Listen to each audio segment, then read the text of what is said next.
With an Isery though, you feel me? Nah.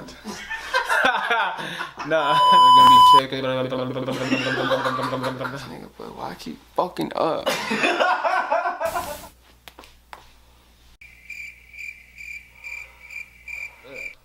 Fuck, bitch.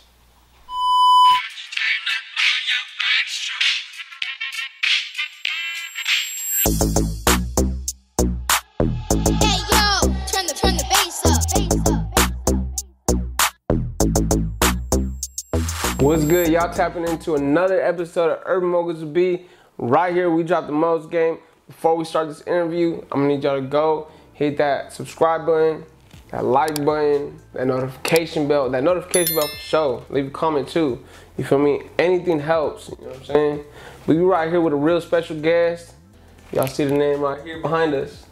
MadManRich. You feel me? What's good, buddy? What's up, bro? Yeah. So go ahead and let the people know where you from, what it is that you do, and what's your ethnicity.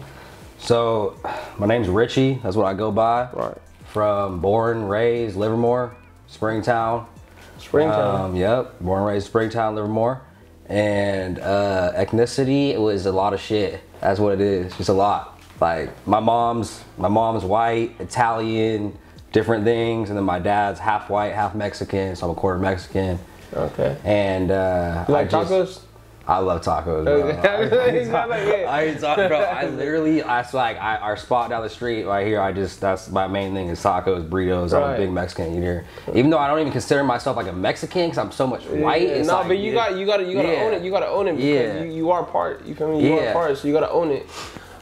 Springtown. So is it always spring there? Is there winter there or anything? No, it's always hot. I'm just kidding, bro. It's not. It's just it's a part of Livermore that is just like kind of like on the other side of the freeway. Right. It's off 2 exits. We always just call it Springtown. There's like a Springtown Inn. Little community. It's kind of like a smaller part of Livermore that people just know, like an area in Livermore. Right. Yeah.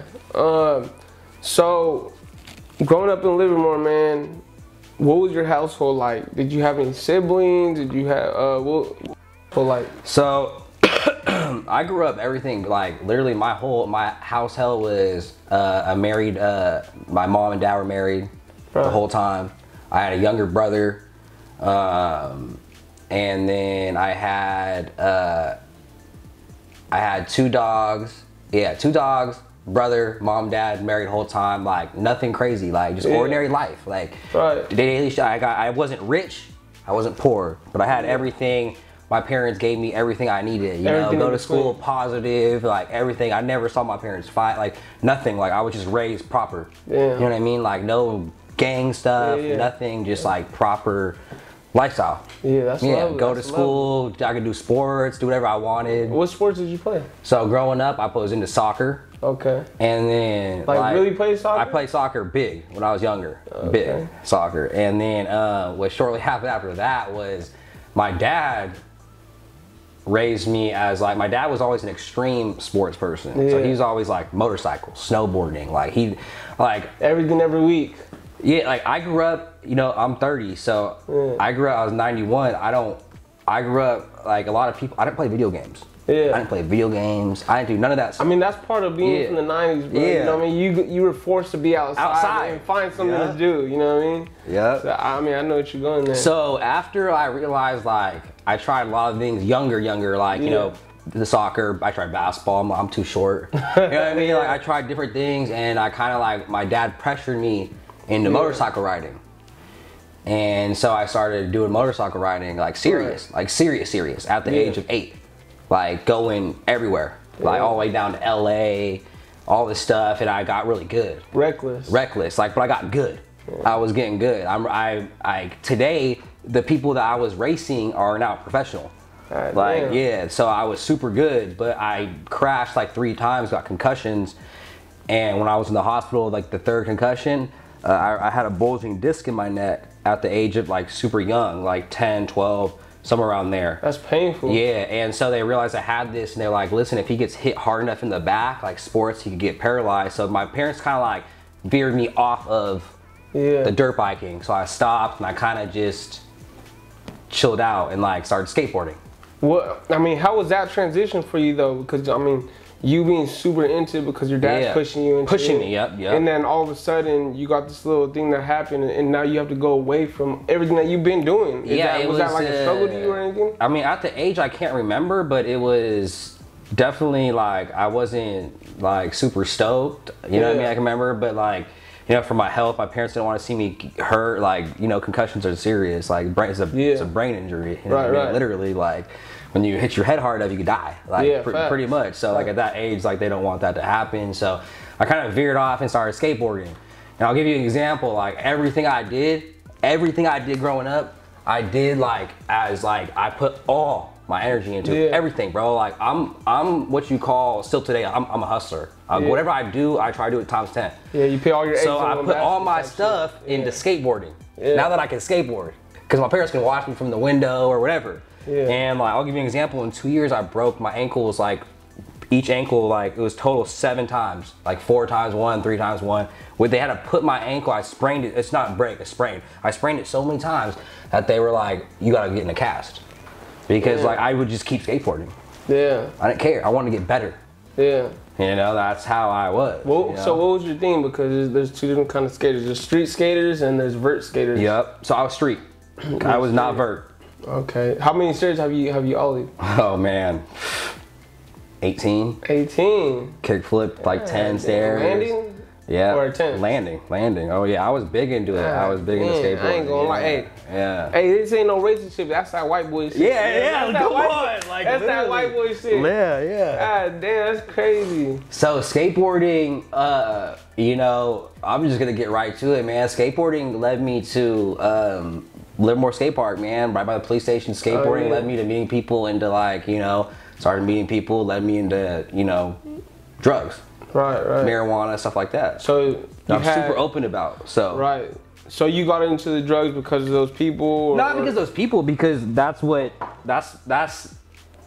I'm the type of person, like, I'm a go-getter, but I'm also like not a follower, but like I'll do something open-minded. Open-minded. I'll do something that's in front of me. And I'm just like that. I got a very if I like something, I'll keep doing it. Addictive personality. So what was the first kind of drug that you got into? I mean, I know a lot of people at a young age, they started into smoking weed or cigarettes, you know what I mean? So I was never into alcohol until I was older, period. That's a different story, but I smoked weed, and I actually tripped out my first time and like literally had a bad mindset. And eventually marijuana and all these things and people and the lifestyle, and like I stopped skateboarding because I'm like, you know, I felt like I had nothing to offer anymore. Like as a kid, like I'm talking in high school now, like I had nothing to offer. I was that young kid. I was always small. I went through puberty late, and like, so I had all these issues that were in my own head that I'm fighting myself. So I turned to drugs. And I'm super open about this with everybody, and that led me to my drug. Like I started doing pain pills, Oxycontin, and I did that heavy for 4 years. Heavy. Throughout high school? And from 16 to 20. Oh shit. Yeah.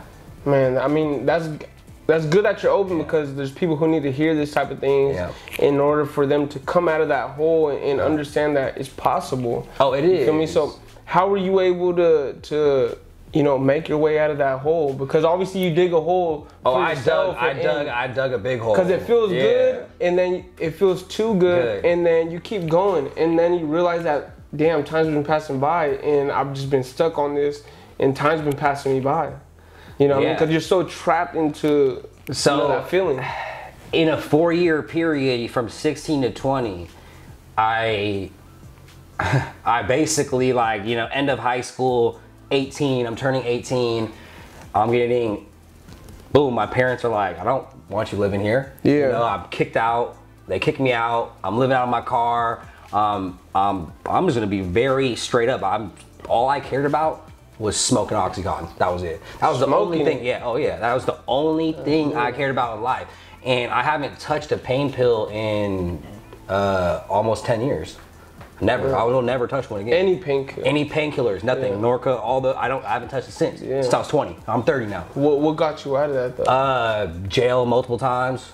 For being caught with it. Hating myself. Missing bench warrants. 4 rehabs. bunch of stuff. So what got you really? Did you go cold turkey or was it? Oh, I went cold turkey many times. Oh, yeah, okay. yeah. Was it the cold turkey that got you out of it? Correct. And like the rehabilitation center. So I was at the age of 20. I found myself stuck, lost, worn out, and I went to court. They said you gotta do this 2-year program, or go to jail for a year. What was that program called? Delancey Street. Delancey Street. Yeah. So I went to Delancey Street. It was in San Francisco. Okay. And I did their 2-year program. Were you the youngest one there? Because it's kind of, for you to be trapped into that stuff, and a lot of people go through it at an older age. It's just fortunate that you came through it at a young age, and now you are where you are. Were you the youngest one there? So when I was in Delancey Street, there were 600 residents. Right. I was 20 when I went in. There was 2 people younger than me. Oh, damn. Damn, what was that like? What was that experience like? Did you feel ashamed? Did you feel... Like, no, not at all. Path? I was broken. I was, you know what's crazy in life? I always tell people this, like I'm that hustler, right? Like I always want more. Right. But when I was doing drugs, I was okay with just that drug, yeah. Which doesn't make no sense. Because it's contradicting. It's fulfilling. But it's contradicting. Yeah. It's like I want all this stuff in life, right? Right. And I'm not happy with the things that I necessarily have, or I want more, I'm a go-getter. Yeah. But then when I was doing that drug, I was okay with just that. Yeah. Being in a Motel 6, in my car, on the street, or whatever. So when I got to this program, they taught me that there's more than life. They taught me that all my parents, that what they showed me growing up, I just missed. And like, for example, making your bed, the water, the food. Yeah. All that stuff costs money. I'm 20 years old, not understanding what all this stuff means. Yeah. And I'm getting told, like, you gotta wake up at 6, you gotta go to work. You know what I mean? You gotta do all these things, you know, in the program. It's kind of like school though, because the school system is getting you ready for the real world, which is you go to school for 8 hours, right? Just like work. Then you got a 15-minute break, just like work. Then you got an hour, you got a lunch break, right? So it's like the same thing that you were going through, but except you were experiencing it a different way. Different way, yeah. Yeah, so with all that being said, your family, what was your family? Did your family look down on you? Were they really supportive? Were they there for you? What was it like? So my family was very like, excuse me, I just hopped out of this arm, bro. It's all good. My bad, bro. I just have like, it's my own thing. My family, my mom was very supportive. Yeah. 100%. My mom was like, super like always there for me. I'm a mama's boy. Facts. My dad was like, you know what I mean? Like, let's go figure this out. Yeah. You know what I mean? So it's like good. It's good on both sides. I was in the program 2 years. I talked to my parents 3 times.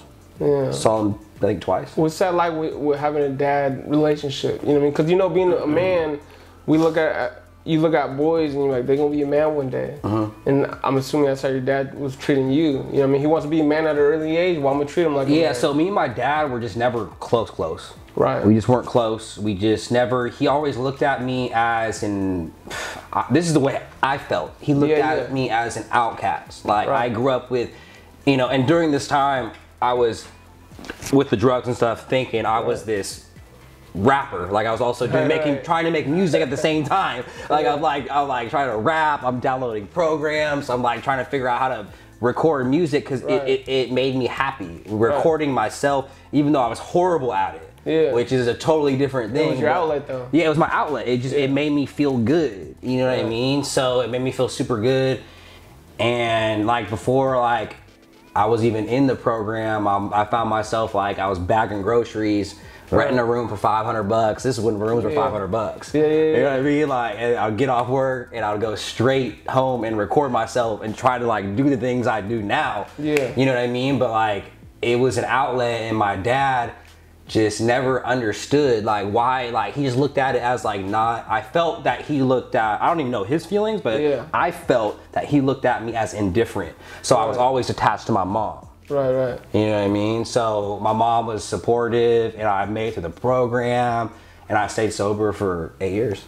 Completely sober. Nothing. Not a sip of alcohol, smoke a weed. So have you had any closure with your dad or any talks about it? Because I know it could be uncomfortable as a parent. It could be uncomfortable. Yeah. There's situations where I have with my parents, and I try to like bring up some shit from the past, Yeah. and it's uncomfortable because then I got my feelings where I get mad, and then she's trying to, or my dad's trying to say what they gotta say, but you know what I mean? What was that? So for me, it's more like with me and my dad now. He's just like, I've tried with him, but it's just like I love my dad, but like his life, like, so my parents split. Yeah. They split now. Yeah. After 27 years.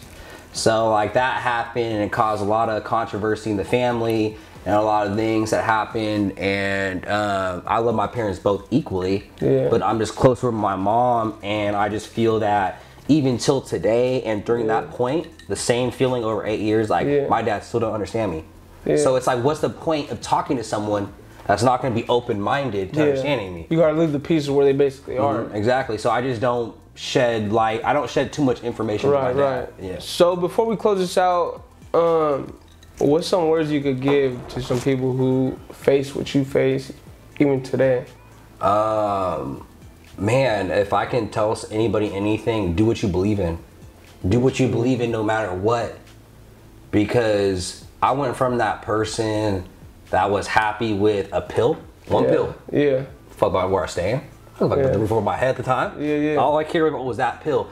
And now, like, I'm a person today that owns a house and has responsibilities and like has a kid and has all these things, and I'm still not happy. Right. So if I could tell anybody, like, pursue, like, whatever you believe in, pursue it and keep going. Don't stop. No matter what anybody tells you. Like my own mom didn't believe in me with the music. You know what I mean? You know, but like now, like, just keep trying no matter what. If it's not wrecking your life, right? If something you're doing isn't wrecking your life, do it. Yeah. Right? Right on, man. Well, shit, that's coming from the GOAT, man. Look, man, we about to jump into part 2 right now. You know what I'm saying? We right here with MadManRich. Hit that subscribe button. Hit that subscribe button. Hit that like button. That notification bell. Y'all tapping into Urban Moguls. Right here, we drop the most game. Let's go. Get it.